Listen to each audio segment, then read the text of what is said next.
chemistry. Now, if you want to make me a happy guy and you want to thrill me more than anything, give me an hour and a half of uninterrupted time, or a day and a half for that matter, of just talking about the brain.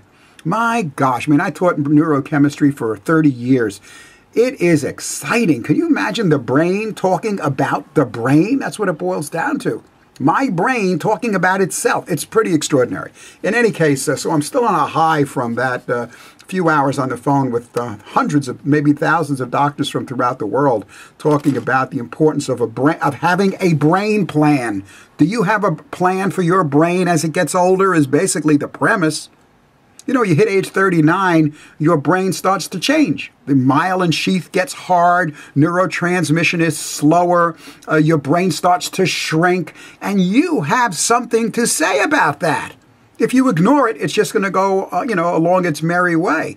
But you can intervene. And one of the most, I don't know what we're talking about this right now, but as I said, I'm still on a high about this. But one of the most important things I spoke about yesterday to this group of doctors is about Alzheimer's, about dementia. You know, we live in a population that's getting older and older and older. And the older you get, the greater the chances of developing Alzheimer's disease. And what we were saying about this senility, about the dementia related to Alzheimer's, is that it's based on two things. Number one, a progressively shrinking brain. And number two, the accumulation of beta amyloid plaque. This plaque in your brain that can create all of these degenerative changes. Now, here's the deal. Here's what we spoke about that was so amazing, that is so exciting. People that have lots of amyloid plaque in their brain that have advanced dementia are not creating any more amyloid plaque than I am or you are. But they have an inability to clear it out.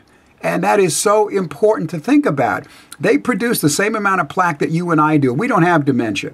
But people that do have tremendous amount of plaque, and guess what? It's not the overproduction of it that's a problem. It's cleaning it out that's a problem. And guess what cleans it out? Glutathione. And therefore, people that have Alzheimer's, that have dementia, have a very low glutathione status for a number of different reasons. So they cannot clean out a normal building of amyloid plaque, and it begins to accumulate, and it literally destroys destroys brain tissue, and that's what that's all about.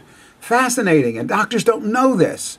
They don't talk about it, and it's an area in which you can intervene with fish oils, vitamin D3, selenium, cysteine. I mean, there are so many things you can do to keep up the maintenance of your brain. If you ignore it, it's just going to degenerate gradually like everybody else's, but you can attenuate that. You can change that by making some simple changes in your diet, your lifestyle.